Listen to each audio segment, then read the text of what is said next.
हाँ जी, तो क्या सुन चुके हैं आप लोग। बताया है कि अज्ञान का विरोधी तो क्या है? केवल ज्ञान। कर्म उपासना आदि जो अन्य साधन हैं वो ज्ञान के विरोधी न होने से, उनके द्वारा अज्ञान के विरोधी न होने से उनके द्वारा अज्ञान दूर नहीं हो सकता। और जब तक इस जीव का अज्ञान दूर नहीं होता तब तक ये जीव है और बंधन है और क्या है, जन्म मरण के चक्र में घूमता रहता है। और अज्ञान दूर होते ही तो उसको ये बोध हो जाता है कि मैं नित्य मुक्त चेतन हूँ, अविनाशी और अजन्मा हूँ, अमरण धर्मा हूँ, ऐसा बोध हो जाता है। तो ये बता दिया है कि अविद्या तो, अज्ञान तो केवल ज्ञान से ही दूर हो सकता है। तेजः तिमिर संघवत। और जैसे क्या होता है, ये जो ब्रह्म है परिच्छिन्न हो गया अज्ञान से, और ज्ञान के द्वारा अज्ञान का नाश हो जाने पर केवल जो स्वयं ज्योति स्वयं प्रकाश आत्मा है वो प्रकाशित हो जाता है। जैसे बादलों के हट जाने पर सूर्य देव सबको स्पष्ट ही है बादलों के हटने मात्र से, अन्यथा वो तो सदा ही उदित स्वभाव और सदा ही प्रकाश स्वभाव है सूर्य का, है ना। तो अब आप लोग 5वां श्लोक देख लीजिए। अज्ञान कलुषं जीवं ज्ञानाभ्यासाद्धि निर्मलं कृत्वा ज्ञानं स्वयं नश्येत् जलं कतकरेणुवत्। अज्ञान कलुषं जीवं ज्ञानाभ्यासाद् हि निर्मलं कृत्वा ज्ञानं स्वयं नश्येत् जलं कतकरेणुवत्। हाँ जी, अज्ञान कलुषं जीवम, ये जो जीव है ना, जीव क्या वास्तव में जो अपना स्वरूप चेतन है वो क्या हुआ है? अज्ञान कलुषम, अज्ञान के द्वारा कलुष हो गया, मलिन हो गया, मैला हो गया। अज्ञान के द्वारा क्या हो गया? मलिनता। मलिनता कैसी है? जैसे आपके चश्मे पर है धूल मिट्टी मैल और दिखता दूसरे कपड़े पर है। मैला क्या है? और मैला दिखाई क्या दे रहा है? दूसरा वस्त्र आदि, जबकि मैला है क्या? तो वैसे ही आत्मा में, चेतन में मलिनता आ नहीं सकती। वो जो देखने वाली चक्षु है ना, देखने वाली कौन है? बुद्धि। देखने वाली कौन? बुद्धि। तो बुद्धि में मलिनता है। ये अज्ञानता, ये मलिनता, ये भ्रम सब किसमें है? चेतन में है क्या? चेतन में तो नहीं है। तो इसी को कह रहे अज्ञान कलुषम जीवम ज्ञानाभ्यासात्। अज्ञान से जो चेतन है वो क्या हुआ? मलिन जैसा भासता है अज्ञानी। किसको भासता है? अज्ञानी। वास्तव में मलिन नहीं है। ज्ञानाभ्यासाधि निर्मलम, और इस आत्मा के ज्ञान के अभ्यास से क्या हो जाता है? निर्मलम, निर्मल होता जाता है। क्या होता जाता है? बुद्धि में जो मलिनता है, जो भ्रम है, जो अज्ञान है, वो क्या होता जाता है? ज्ञान के अभ्यास से दूर होता जाता है, मैल हटता जाता है और निर्मलता आती जाती है। और फिर क्या बता रहे हैं? कृत्वा ज्ञानम स्वयं नश्येत्। और वह जो ज्ञान है ना, उस ज्ञान के द्वारा क्या हो गया? बुद्धि तो निर्मल हो ही गई, उसके साथ साथ क्या होता है? ये स्वयं भी विलय हो जाता है। ये जो आप विचार कर रहे हो, जिस विचार के द्वारा, ज्ञान के द्वारा अनात्मा को हटा रहे हो, हैं? क्या कर रहे हो?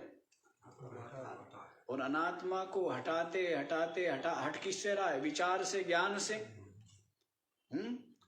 तो अनात्मा जब हट जाता है और आत्मा जैसे ही प्रकट होता है, भासता है, अनुभव में आता है, ये ज्ञान भी क्या हो जाता है? उसमें विलय हो।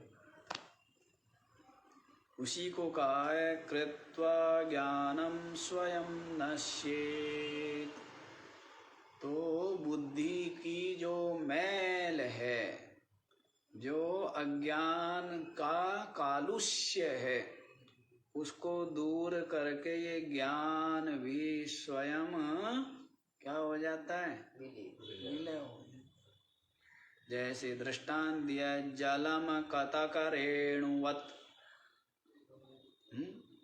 जैसे मैला जल है, उसमें फिटकरी घुमा देते हैं, क्या करते हैं? तो उससे क्या होता है? वो जो फिटकरी है ना, वो जितना मैल है, उस मैल को लेकर के स्वयं भी नीचे बैठ जाता। फिटकरी को निर्मली बोलते हो। निर्मली के बीज कुछ अलग होते हैं क्या? पता है आप लोगों को? हाँ जी, हम तो फिटकरी को ही जानते हैं। नहीं, कुछ लोग बोलते हैं कि निर्मली के बीज, तो निर्मली के बीज कुछ जानना चाहिए। अलग ही है, दो चीजें हैं। अलग है, निर्मली के बीज अलग है। निर्मली के बीज सुने तो हमने बहुत पहले से, पर ये पता नहीं लगा कि निर्मली के बीज होते क्या है।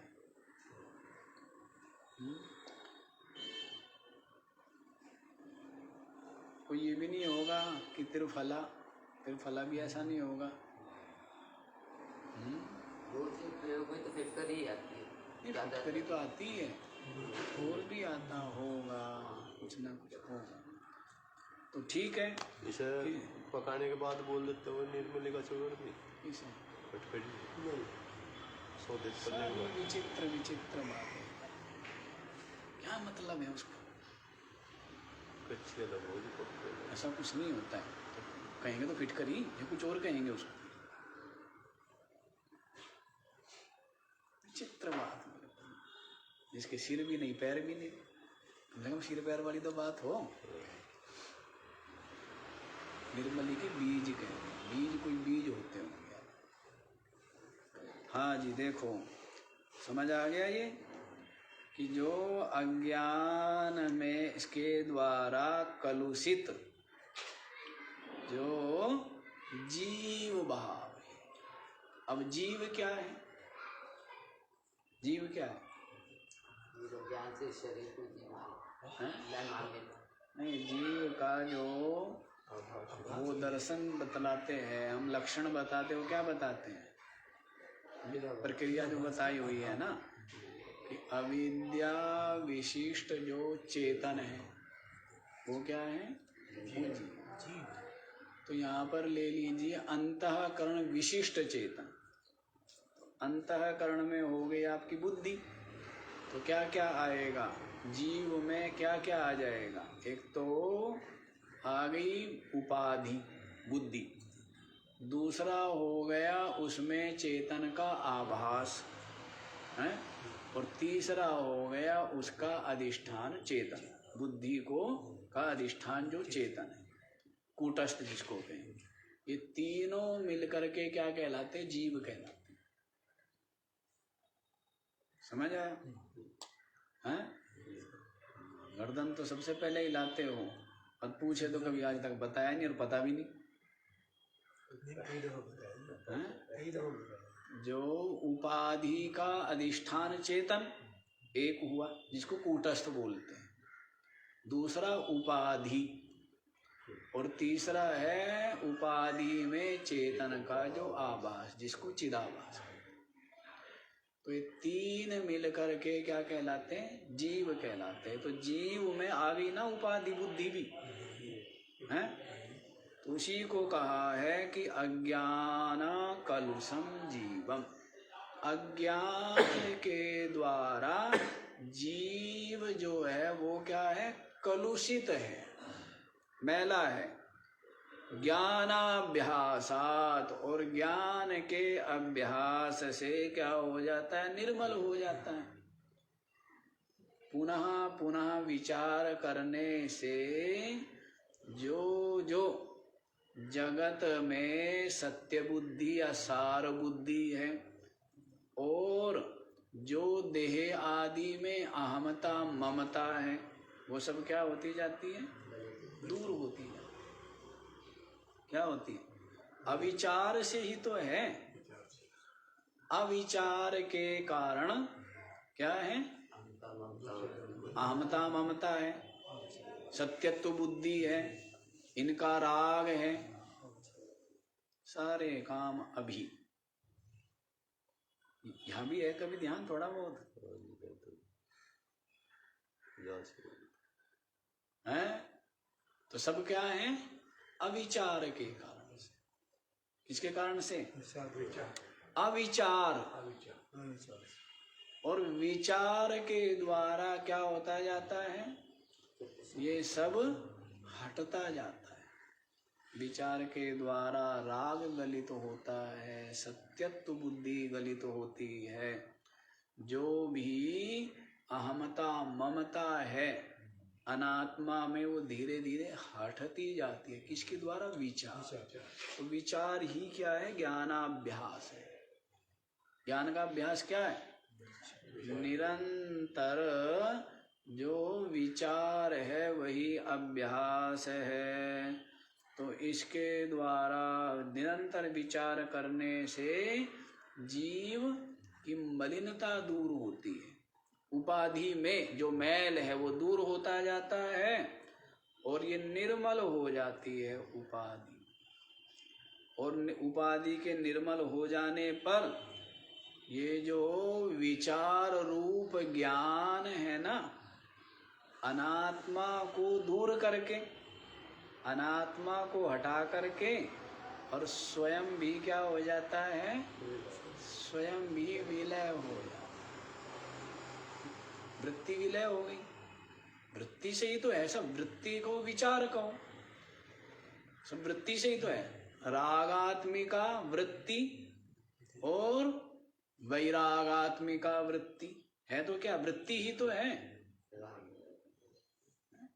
जैसे भाषण ही तो है, एक सत्य भाषण है, एक मिथ्या भाषण है तो भाषण ही। सत्य भाषण और मिथ्या भाषण।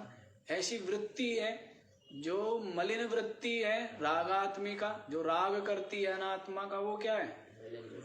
मलिन वृत्ति है। और जो राग का त्याग करे, ऐसी जो वृत्ति, ऐसा जो विचार है, वो क्या हो गई? वो सात्विक वृत्ति हो गई, है ना। तो वो जो विचार रूप वृत्ति है, ज्ञान रूप वृत्ति है, जिसके द्वारा अनात्मा को दूर किया, अलग किया, तो अनात्मा के दूर हो जाने पर ये भी क्या हो जाती है? विलय हो जाती है। और फिर स्वयं ज्योति अद्वितीय तत्व ही सच्चिदानंद ही शेष रहे। समझ आया? कई बार समझा दिया। और दृष्टांत दे दिया है, जिस प्रकार जो मलिन जल है तो उसको निर्मली का चूर्ण क्या करता है? घुमा देते हैं, तो वो मैल को लेकर के नीचे बैठ जाता है। ये दृष्टांत भी आपको दे दिया है। स्पष्ट हो गया तो आगे वाला देखो जी। अब ये भी तो बता रहे हैं ना, ज्ञानाभ्यास तो कह दिया। अब ये ज्ञानाभ्यास क्या है? हैं? ये ज्ञान क्या है? ज्ञान तो बताओ। अब देखो ज्ञान क्या है। संसारः स्वप्नतुल्यो हि रागद्वेषादिसङ्कुलः स्वकाले सत्यवद्भाति प्रबोधे सत्यसद्भवेत्।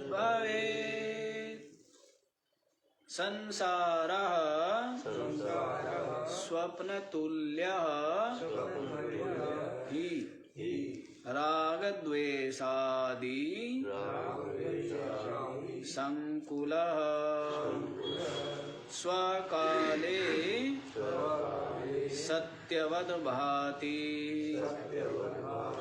प्रबोधे सति असद् भवेत्। हाँ जी, संसारः स्वप्न तुल्यो। ये जो संसार है ना, ये क्या है? ये स्वप्न के समान है। क्या है?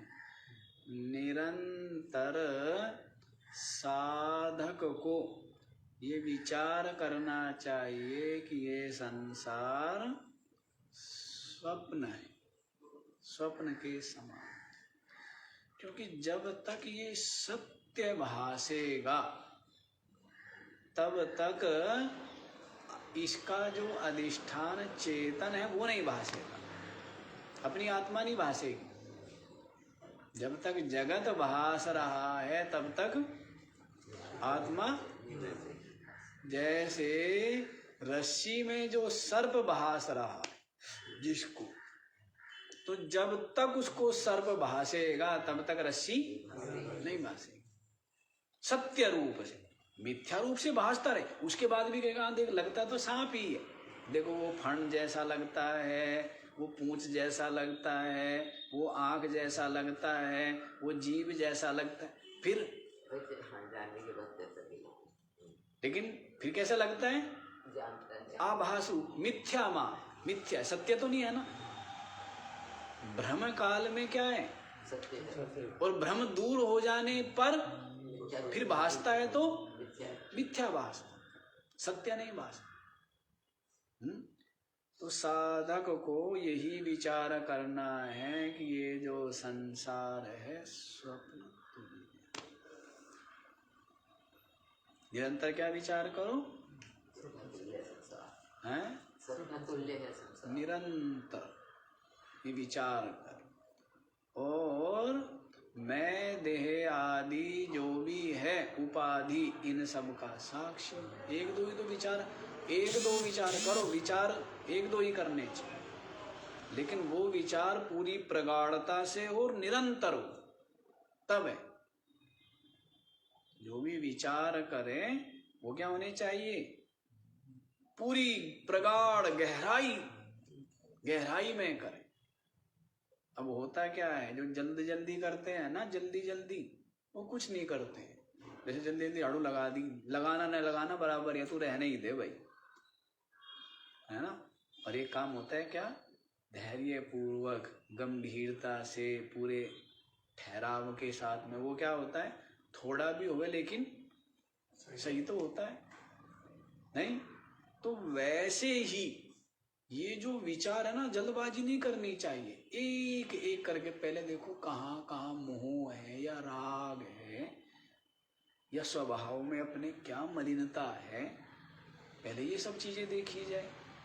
फिर ये जो संसार है इसमें देखो विचार करके कि सबका सब असार और दुख रूप है क्या। यदि किसी चीज की चाह है तो सीधी सी बात है, असार और दुख रूप उसको हम नहीं मान रहे हैं, क्योंकि जो दुख का हेतु है उसके साथ में तो किसी की प्रीति होती नहीं है। यदि हमारा किसी से प्रीति है, आशा है, तो इसका मतलब क्या है, हम चाह रहे प्रसिद्धि, तो कहीं ना कहीं इसको संसार को सत्य मान रहे हैं ना, संसारियों को सत्य मान रहे हैं, तभी तो हम यहाँ क्या चाह रहे हैं, क्या मिले, प्रसिद्धि मिले या पद मिले या धन मिले या वैभव मिले या कुछ मिले और लोक मिले, परलोक मिले। तो क्यों? क्योंकि उनको सत्य और सुख रूप मान रहे हैं। और जिनको सत्य और सुख रूप मानेंगे वहीं पर अपना चित्त बंधेगा, और बंधेगा उसी वासना से क्या होगा, पुनः पुनः इसको देह धारण करना पड़ेगा, पुनः पुनः। ये सब किसके कारण से? सबको सत्य माना और उसमें सुख बुद्धि है, इसीलिए राग है, इसीलिए तो राग है। तो ये सब विचारने की बात है कि गहराई से विचार है। तो विचारते विचारते विचारते विचारते कहाँ पहुंच गया कि ये संसार स्वप्न तुल्य, तो बहुत दूर पहुंच गया। क्या हो गया? हाँ जी, ये समझो कि ये तो करीब करीब पहुंच गया। जिसके लिए संसार स्वप्न हो गया, मिथ्या हो गया, वो तो समझो कि करीब करीब। और संसार में सत्य बुद्धि है, राग आदि है, तब तक समझना चाहिए कि अभी ठीक से चला भी नहीं है। पहुंचने की बात तो बहुत दूर की। अब यदि ये संसार स्वप्न है तो आपका शरीर भी क्या हुआ है? आपके प्राण मन बुद्धि ये सब के सब क्या है? स्वप्न ही है ना।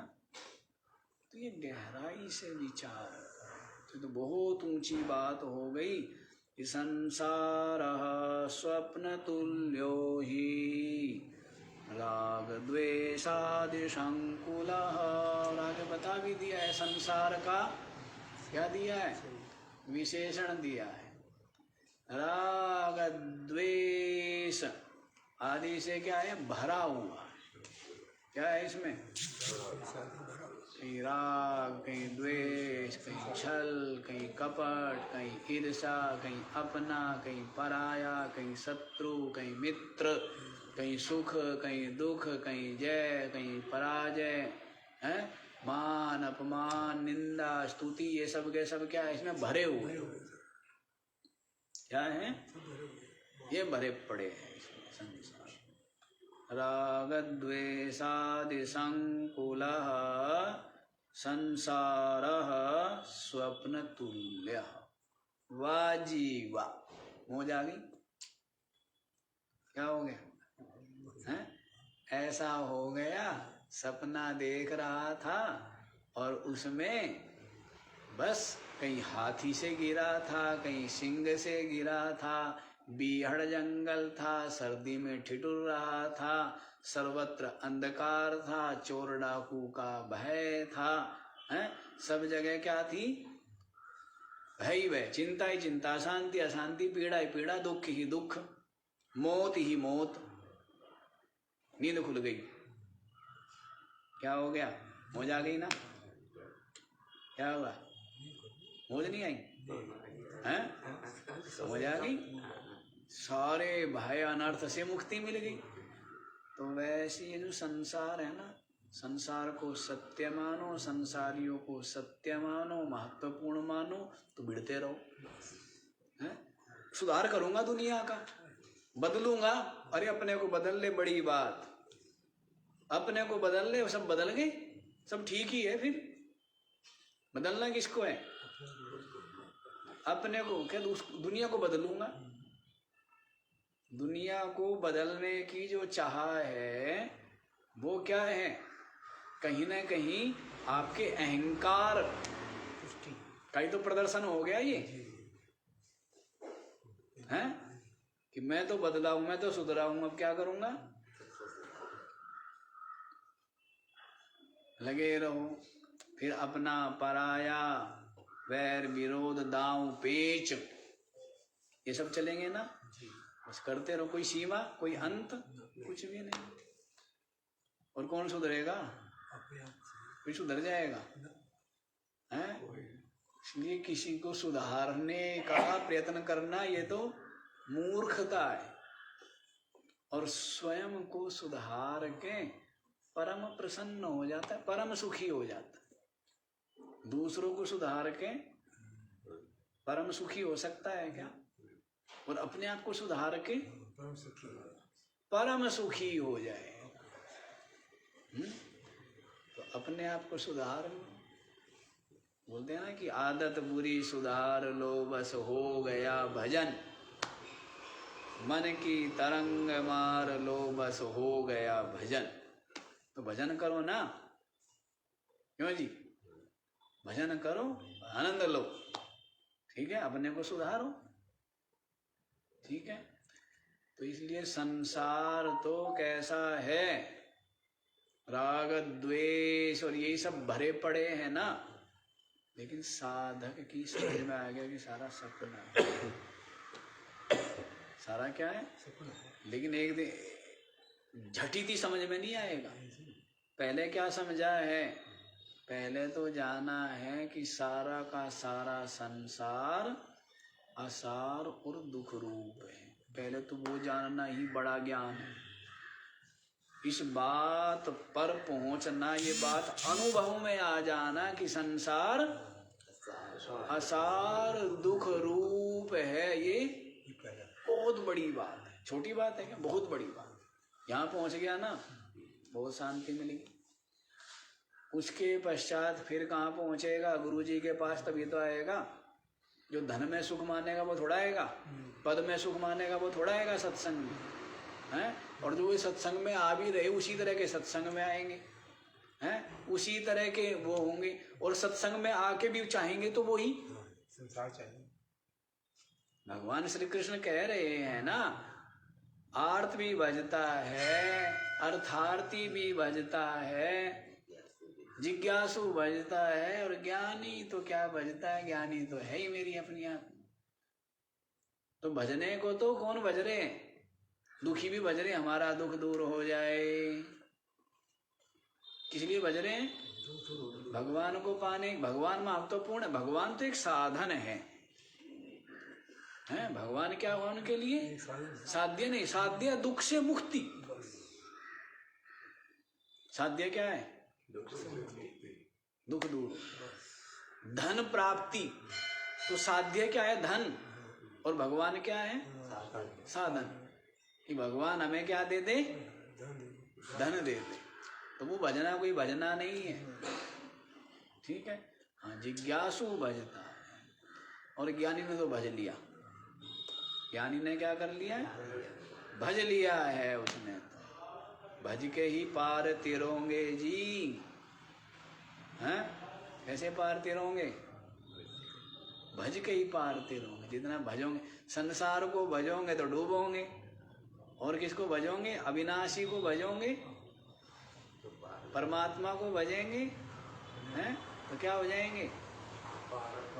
तो किसको भजना? अब तक संसार को भजा, अब किसको भजो? परमात्मा को भजो, है ना।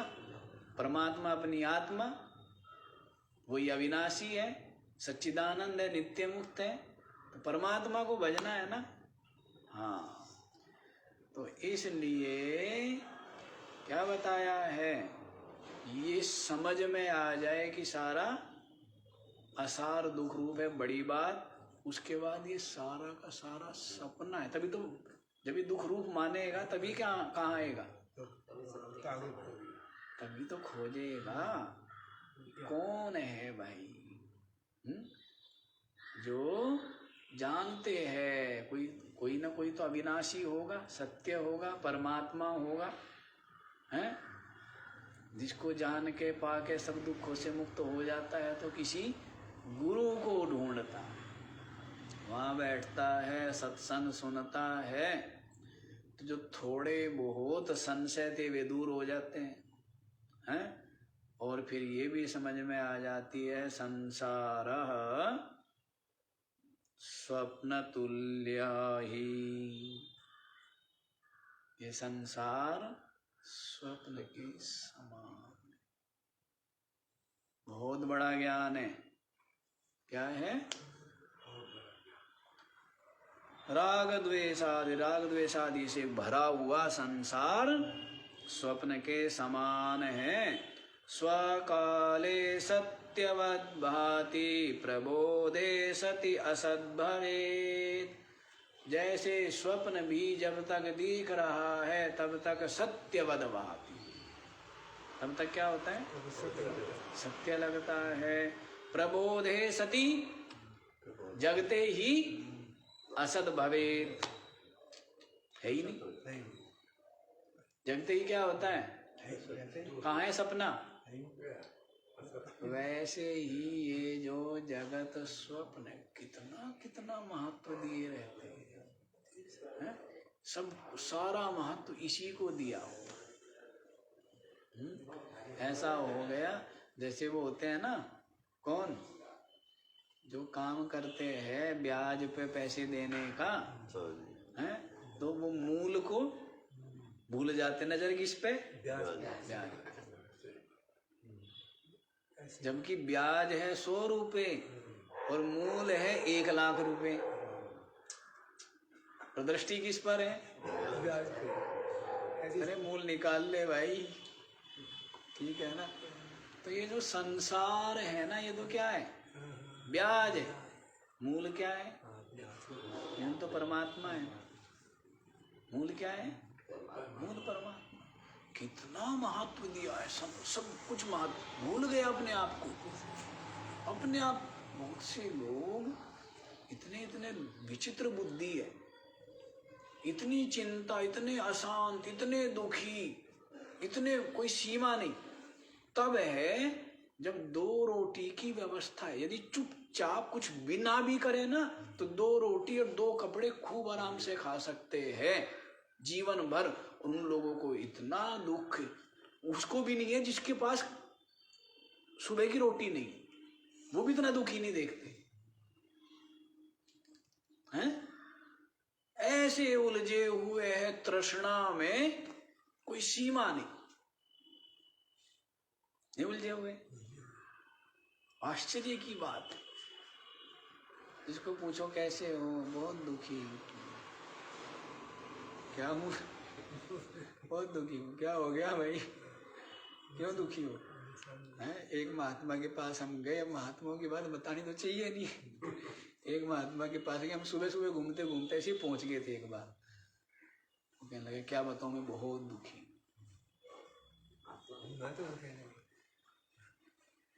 अब महात्मा मतलब संसार, दुखी कोई है सीधा सा मतलब है संसार से संबंध, सुखी कोई है सीधा सा मतलब है परमात्मा से संबंध है। बस इतनी सी बात है। संसार से संबंध है तो और परमात्मा से संबंध होने का मतलब क्या है? जिसके जीवन में संतोष है, जिसके जीवन में धैर्य है, विवेक, सब बस विवेक में सब आ जाता है। देखो विवेक में क्या आ जाता है, ये सब आ गए।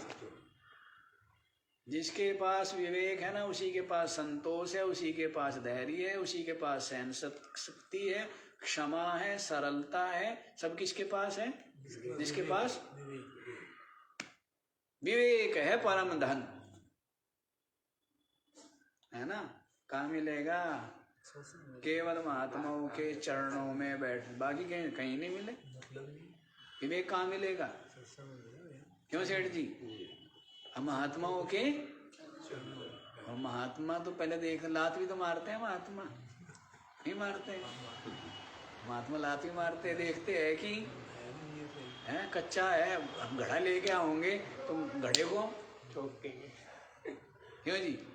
घड़े को क्या चेक नहीं करोगे क्या? ऐसे ले आओगे हैं?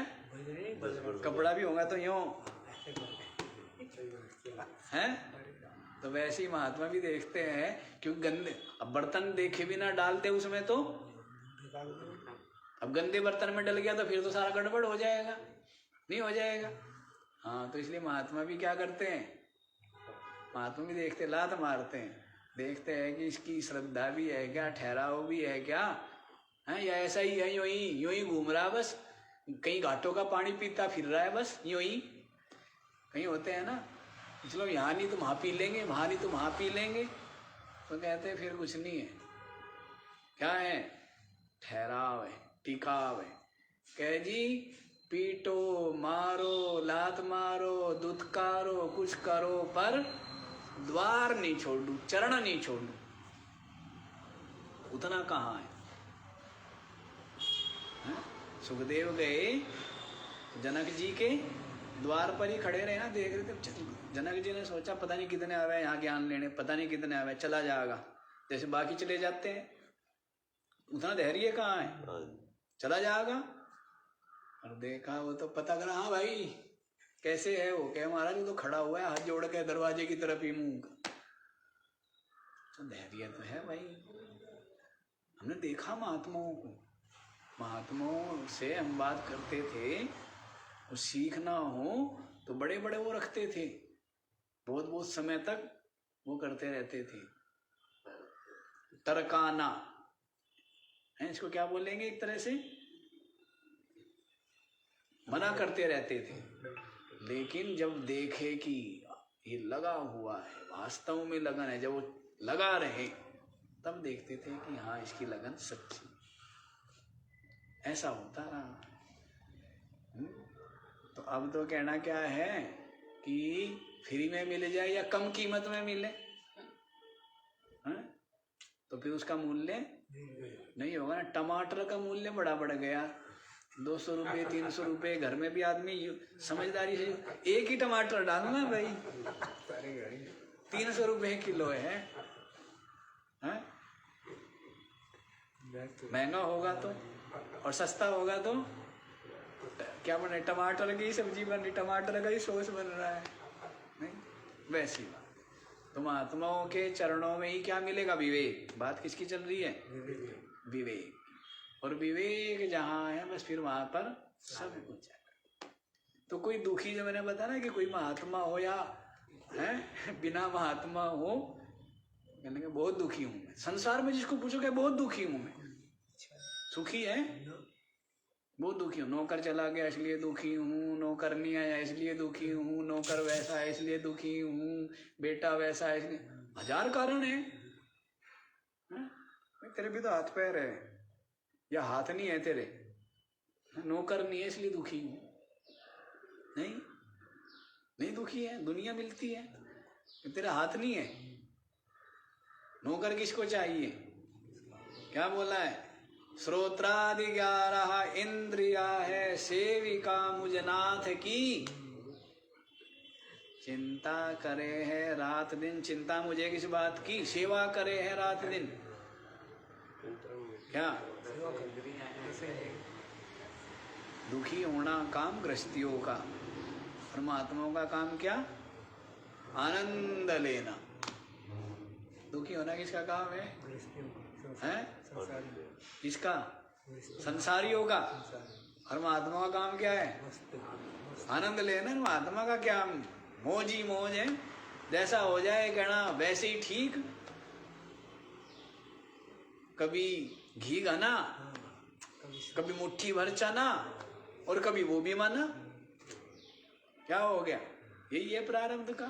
तो मौज लेनी चाहिए। क्या रहते हैं? वाह वाह रे मौज फकीरा दी। मस्त राम मस्ती में और आग लगे, मस्त रहना चाहिए ना। हाँ, तो इसी बात को देखो यहीं पर क्या बताया था, क्या बताया है? विवेक की बात बताई है ना। तो स्वकाले सत्यवद भाति, जैसे स्वप्न भी स्वप्न के समय सत्यवद भासता है। प्रबोधे सती असद भवेत, जगने पर क्या हो जाता है? मिथ्या हो जाता है। ये बड़ा ज्ञान है। यही तो ज्ञान है कि संसार स्वप्न। ये भी ज्ञान है कि संसार असार है। ये भी ज्ञान है कि संसार स्वप्न है। ये भी ज्ञान है कि मैं ये देह आदि जो अनात्म उपाधि ये मैं नहीं। ये सब क्या है? ज्ञान ही। और इन ज्ञान के द्वारा अंधेरा मिटता है, हटता है। और जहां अंधकार नहीं प्रकाश है वहां पर क्या है? निर्भय है ना। और जहां अंधकार है वहां क्या है? भय है। हाँ, तो ये बात है। आगे वाला भी देख लीजिए। इसी को समझाने के लिए आगे वाला भी बताते हैं। 7वां श्लोक है ना।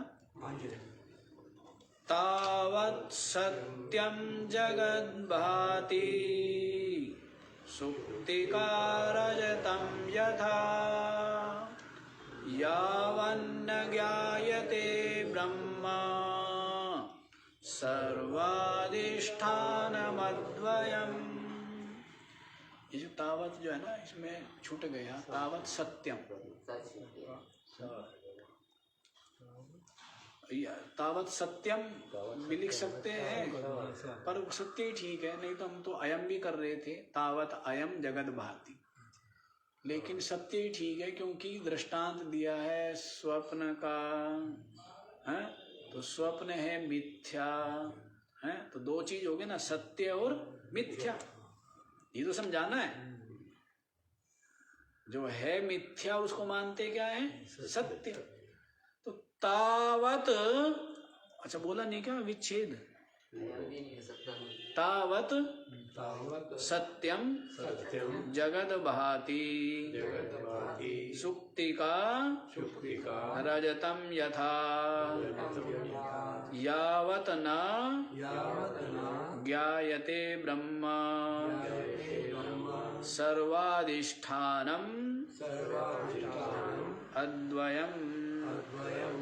लाओ जी, पहन दो।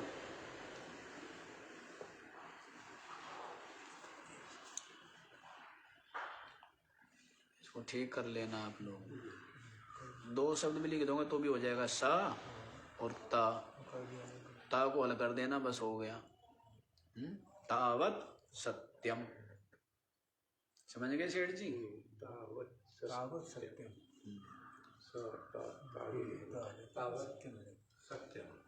अच्छा जी, लो। तावत सत्यम जगत भाति। तावत माने तब तक जगत सत्यम भाति, ये जो जगत है सत्य भासता है। तावत माने तब तक। दृष्टांत यथा सुक्तिका रजतम, जिस प्रकार से सुक्ति में रजत भासता है, सत्यवत, जब तक, तब तक। यावत न ज्ञायते, जब तक नहीं जानता है। जब तक सुक्ति को नहीं जाना तब तक क्या होता है?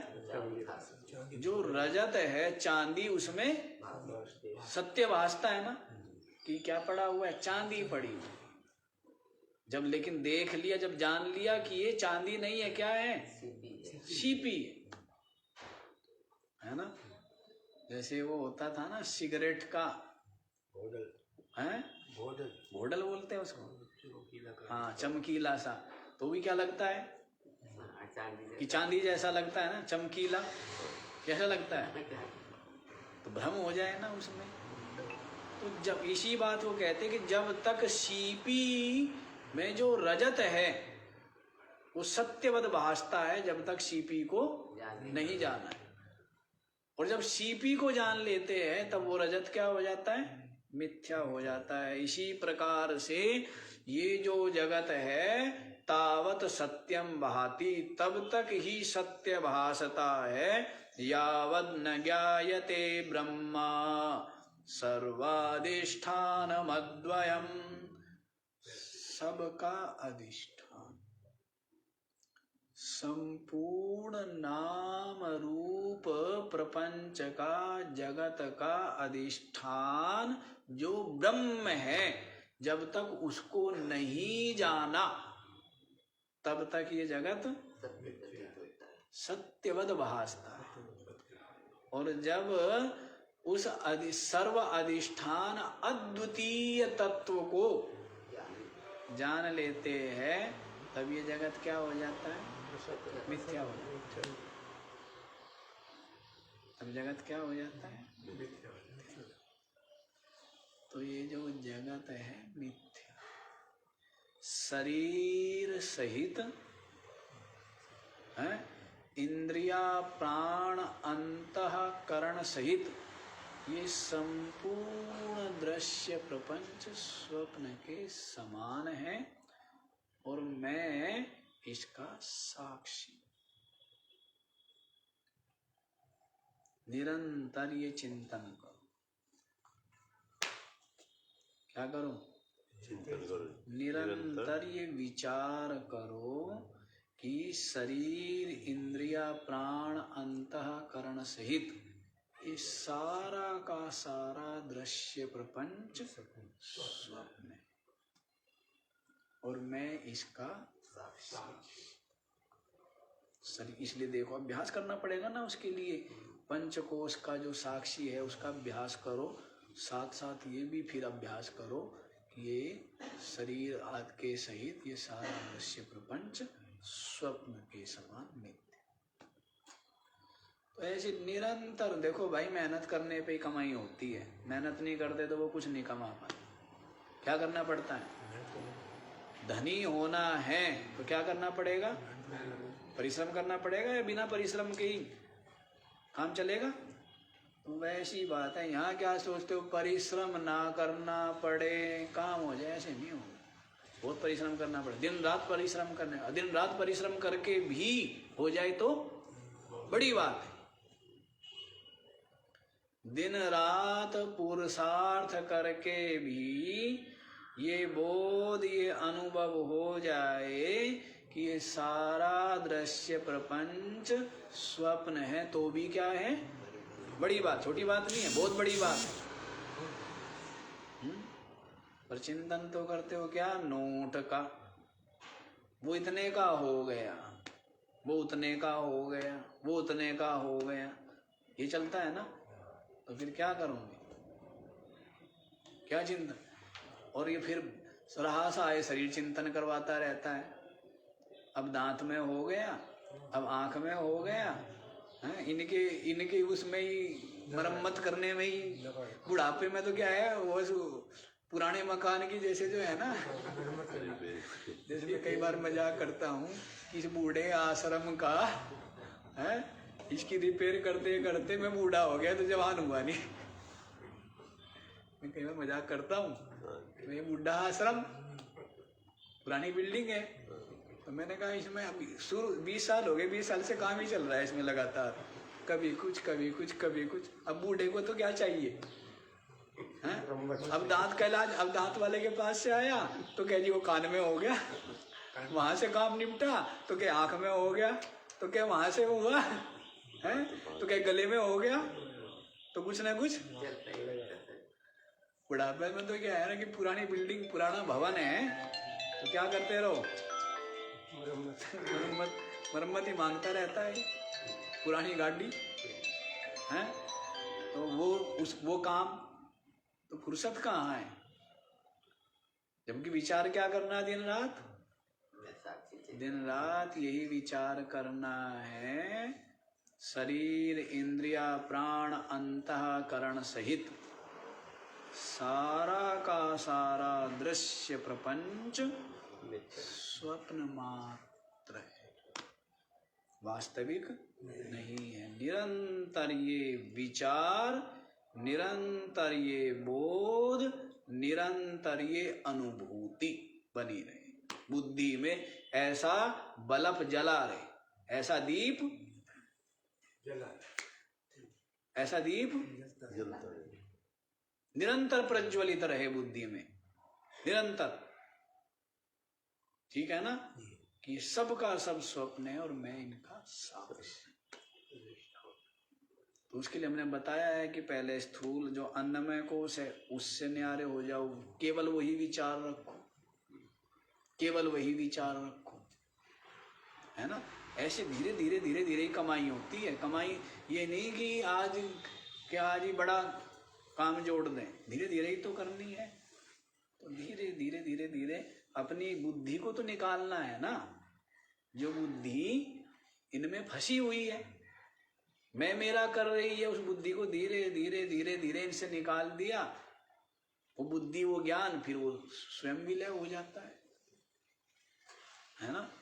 तो इस तरह निरंतर विचार करे कि ये स्वप्न मात्र है, मिथ्या है, ऐसा बोध बुद्धि में बना रहे, फिर आनंद ही आनंद है। और मैं साक्षी चेतन हूँ और ये तो वास्तव में मिथ्या मात्र है। शरीर मरेगा जब मरेगा, इंद्रिया प्राण मरेगी तब मरेगी।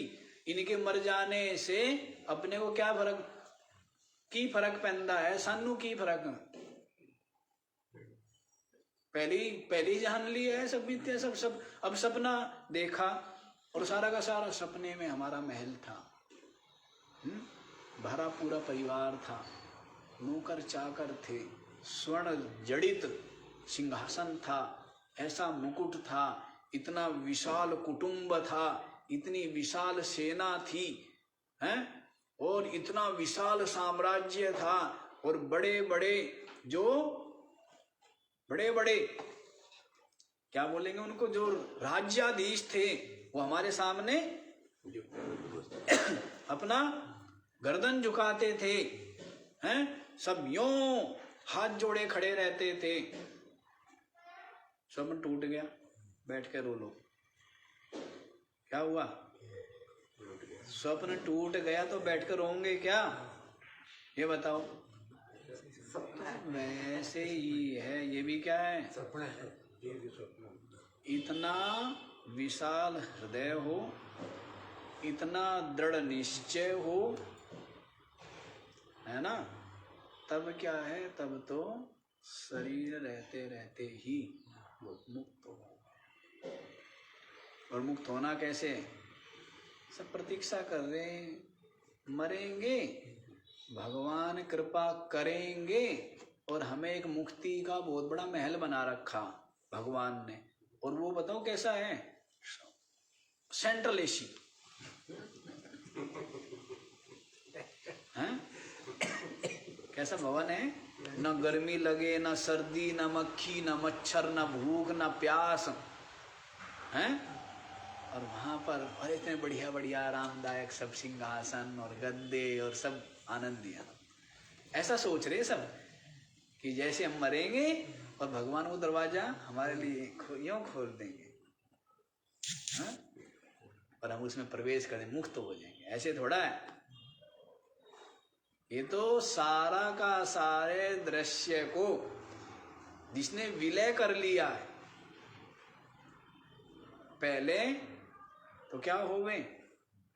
मैंने तो बताया ना कि असार दुख रूप ऐसा अनुभव होवे, उसके बाद ये स्वप्न है ये अनुभव होवे, उसके बाद ये अपने में विलय हो जाए, तब क्या रह गया? अद्वितीय एक केवल सच्चिदानंद। तब क्या है? वह ब्रह्म है।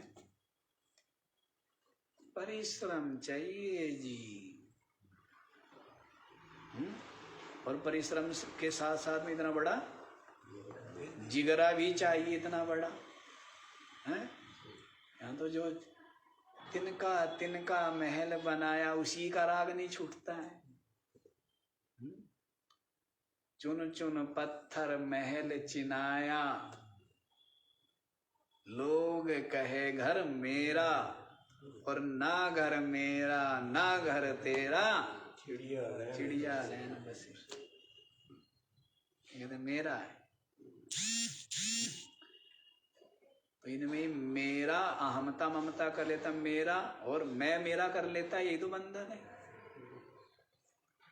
तो इसलिए बहुत बड़ा जिगरा हो कि ये सब आसार मिथ्या है और अपने साक्षी भाव में प्रतिष्ठित है, और ये सारा दृश्य क्या हो गया अपने में ही। जब वृत्ति विलय विचार से ही तो है ना, विचार विलय हो गए तो अब सारे के सारे संसार को समेट के रोज आप सो जाते हो ना, नहीं? सारा का सारा संसार किस में? इंद्रियों में और मन में।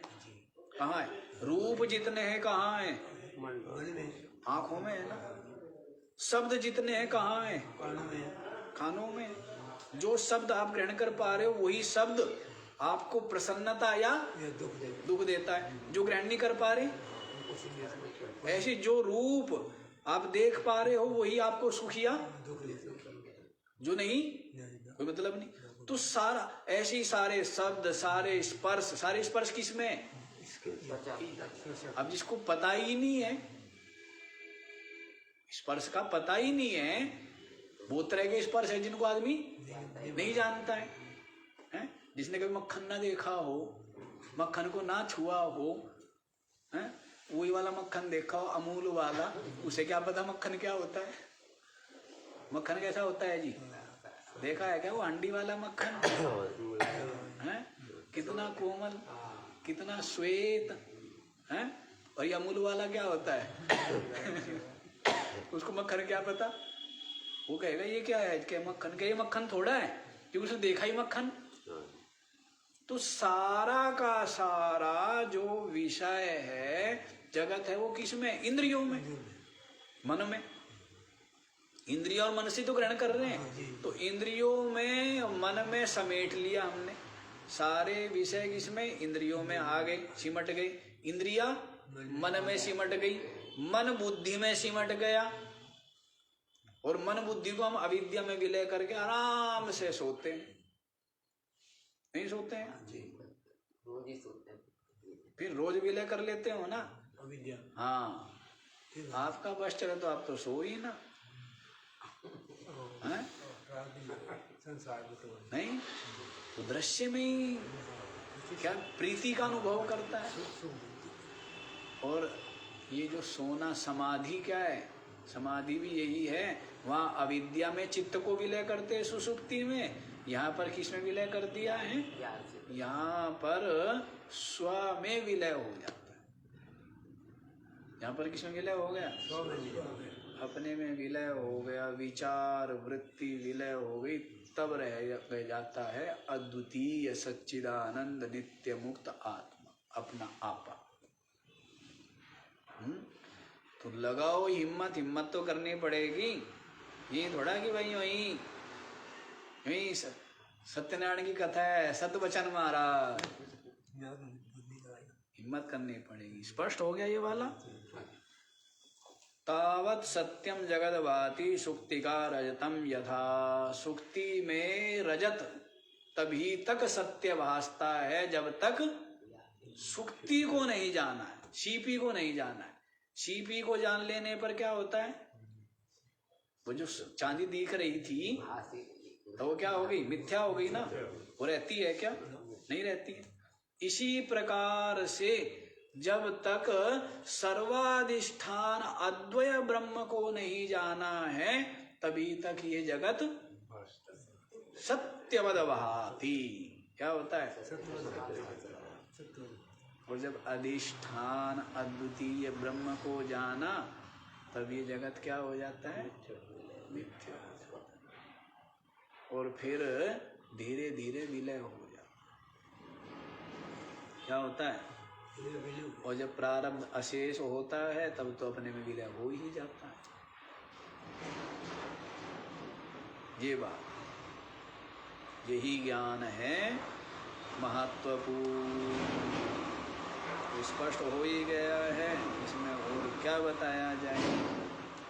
समय भी आपका हो ही गया है। सोच रहे थे आगे वाला श्लोक भी, लेकिन आगे वाला श्लोक फिर देख लेना।